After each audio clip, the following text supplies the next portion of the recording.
Hello friends, welcome. आज की इस वीडियो में हम डिस्कस करेंगे यूपीएससी सिविल सर्विस एग्जाम में कैटेगरी वाइज कितने नंबर ऑफ अटेम्प्ट्स होते हैं। जो कैंडिडेट्स होते हैं उनके में कई बार डाउट होता है कि उनके कितने अटेम्प्ट्स हैं उनकी कैटेगरी के अकॉर्डिंग, एंड अगर उन्होंने कोई एग्जाम अपना कोई अटेम्प्ट दे दिया है तो कितने उनके रिमेनिंग है। इसलिए काफ़ी ज़्यादा डाउट होता है और आज हम इस वीडियो में इन सभी क्वेश्चंस को डिस्कस करेंगे। सबसे पहले जानते हैं कि अटेम्प्ट होता है क्या है और ये काउंट कैसे किया जाता है। एक्चुअली जब आप एक यूपीएससी सिविल सर्विस एग्जाम के लिए अपना फॉर्म फिल करते हैं और जाके एग्जाम में अपीयर होते हैं, प्रीलिम्स एग्जाम में किसी भी पेपर में, तो वो आपका एक अटेम्प्ट काउंट होता है। इसमें होता है क्या है कि अगर आपने फॉर्म फिल कर दिया है और आपने फॉर्म फिल किया, अप्लाई किया for the civil service exam any year, और आप एग्जाम देने नहीं गए सेंटर पर, एग्जाम देने नहीं गए, तो आपका अटेम्प्ट काउंट नहीं किया जाता है। लेकिन अगर आपने फॉर्म फिल कर दिया है और आप प्रीलिम्स एग्जाम में गए, आपने कोई एक पेपर भी दे दिया, आपकी अटेंडेंस मार्क होगी तो आपका एक अटेम्प्ट काउंट किया जाता है। तो यहाँ पे ये अटेम्प्ट कहलाता है और ये जो अटेम्प्ट है ये कैटेगरी वाइज रेस्ट्रिक्टेड है। जैसे अगर हम बात करें यहाँ पे फर्स्ट जो कैटेगरी है, 21 से 32 साल इनका एज लिमिट होता है। इसका मतलब यहाँ पे टोटल 11 ईयर्स का एक टाइम स्पैन है, टोटल 11 ईयर्स का टाइम स्पैन है। लेकिन इस 11 ईयर्स में पूरे 11 साल पेपर नहीं दे सकते हैं। इसमें ये रेस्ट्रिक्शंस है, इसमें सिर्फ 6 अटेम्प्ट्स मिले हुए हैं। मतलब यानी 11 साल में आप किसी भी 6 ईयर अपने अकॉर्डिंग जब जैसे आपकी प्रिपरेशन हो आप एग्जाम में अपीयर हो सकते हैं। इसी तरह से कैटेगरी वाइज सभी के रेस्ट्रिक्शंस लगे हुए हैं। और ये बेसिकली जो नंबर ऑफ अटेम्प्ट्स हैं ये डिफर करता है कैटेगरी वाइज। और इसके दो फैक्टर जो इन्फ्लुएंस करते हैं, पहला है कि आप किस कैटेगरी से आते हैं, दूसरा उस कैटेगरी के लिए आपकी कितनी एज लिमिट प्रिस्क्राइब की गई है। तो यहाँ पे अगर हम बात करें फर्स्ट जनरल कैटेगरी की, जनरल और ईडब्ल्यूएस की, तो जो मिनिमम एज है to appear in the civil service exam वो 21 साल है, एंड जो मैक्सिमम वो 32 ईयर्स है। तो 21 से 32 साल तक जो है ये टाइम स्पैन है यहाँ पे फॉर जनरल ईडब्ल्यूएस कैटेगरी। और उस टाइम स्पैन में इनके पास सिर्फ 6 अटेम्प्ट्स हैं to appear in this civil service exam. इसी तरह से अगर हम बात करें ओबीसी कैंडिडेट्स की, तो यहाँ पे इनका टाइम स्पैन जो है वो 21 साल मिनिमम है और 35 साल जो 35 ईयर्स जो मैक्सिमम एज लिमिट है। मतलब देखा जाए तो कुल 14 ईयर्स का यहाँ पे एक टोटल ड्यूरेशन है, और इन 14 ईयर्स में इनके पास 9 अटेम्प्ट्स हैं यूपीएससी सिविल सर्विस एग्जाम के लिए।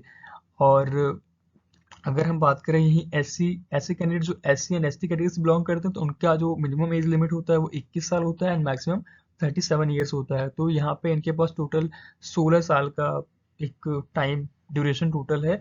और इस कैटेगरी को यहाँ पे छूट मिली हुई है। यहाँ पे कोई लिमिटेशन नहीं है नंबर ऑफ अटेम्प्ट्स के लिए।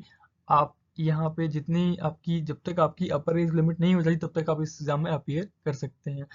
इस तरह से यहाँ पे कुछ प्रोविजंस बनाए गए हैं। अगर हम बात करें ऐसे कैंडिडेट्स की जो फिजिकली डिसेबल्ड हैं, जो persons with benchmark disability category से आते हैं, वो चाहे जनरल कैटेगरी के स्टूडेंट्स हों, चाहे ओबीसी के हों, चाहे एससी एसटी के हों, उनके लिए भी कुछ रिलैक्सेशन दिए गए हैं in the upper age limit as well as in the number of attempts. तो सबसे पहले जानते हैं कि उनको, तो पहले तो कैटेगरी वाइज उनको अपना रिलैक्सेशन मिला हुआ है। उसके अलावा क्योंकि वो फिजिकली डिसेबल्ड कैटेगरी से आते हैं, इसलिए उन्हें 10 ईयर्स का एडिशनल मिला हुआ है relaxation in the upper age limit. ऐसे नंबर ऑफ अटेम्प्ट्स में भी हैं। जैसे अगर हम बात करें ऐसे कैंडिडेट्स की, पीडब्ल्यूडी कैंडिडेट्स की जो जनरल और ईडब्ल्यूएस कैटेगरी से आते हैं और फिजिकली डिसेबल्ड कैंडिडेट्स हैं, उनके लिए मिनिमम एज लिमिट होती है 21 साल और मैक्सिमम 42 ईयर्स। और नंबर ऑफ अटेम्प्ट्स होते हैं टोटल 9। अब यहाँ पर समझते हैं एज लिमिट को।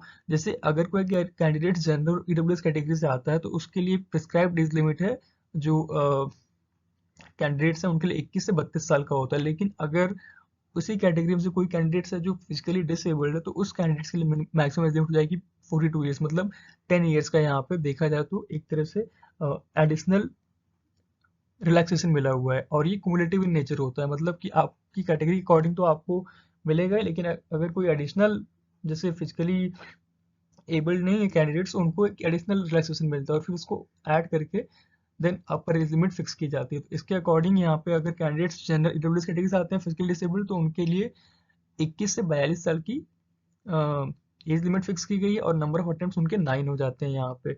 अगर वैसे ही कोई कैंडिडेट पीडब्ल्यूबीडी कैटेगरी से आता है और वो ओबीसी कैंडिडेट्स है, तो उसके लिए 21 ईयर्स मिनिमम और 45 ईयर्स मैक्सिमम एज लिमिट है। जैसे यहाँ पे देखें हम ओबीसी में तो 35 ईयर्स होता है, और जो कैंडिडेट्स अगर PWBD कैंडिडेट से आता है तो उसका 45 ईयर्स हो जाता है, मतलब 10 ईयर्स उसमें ऐड हो जाते हैं, तो नंबर ऑफ अटेम्प्ट्स यहाँ पे 9 हो जाते हैं for the candidates PWBD categories और जो OBC से भी आते हैं।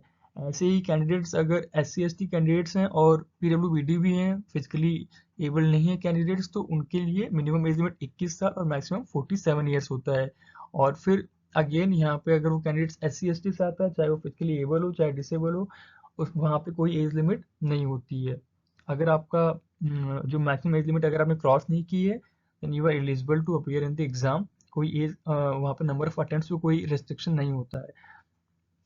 तो ये है total about the number of attempts. Civil service exam में नंबर ऑफ अटेम्प्ट कैसे काउंट किया जाता है, कैसे और कितने पर कैटेगरी वाइज मिले हुए हैं अब तक, जो करंट जो ट्रेंड जो करंट स्टैट्स उसके अकॉर्डिंग।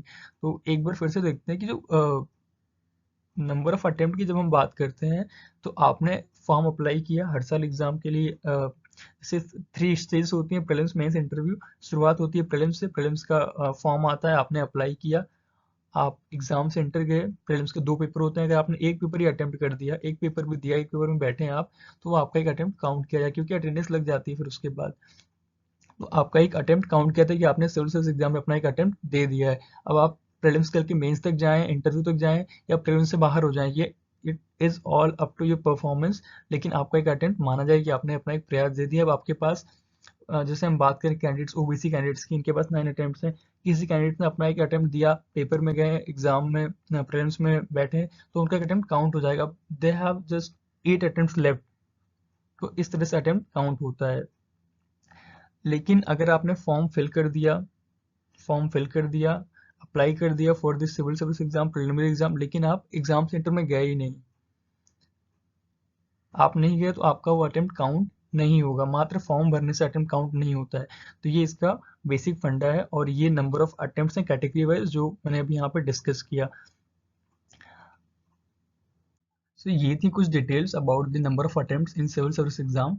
अगर इसके रिगार्डिंग आपको कोई क्वेरी हो तो आप कमेंट में पुट कर सकते हैं, I will make sure to answer. And apart from that, अगर आपके मन में इस एग्जाम के किसी भी एस्पेक्ट को लेकर कोई डाउट है, तो आप डेफिनेटली कमेंट में अपना अपना क्वेश्चन पुट करें, and then we will discuss that. Thank you so much for watching this video. Have a great day.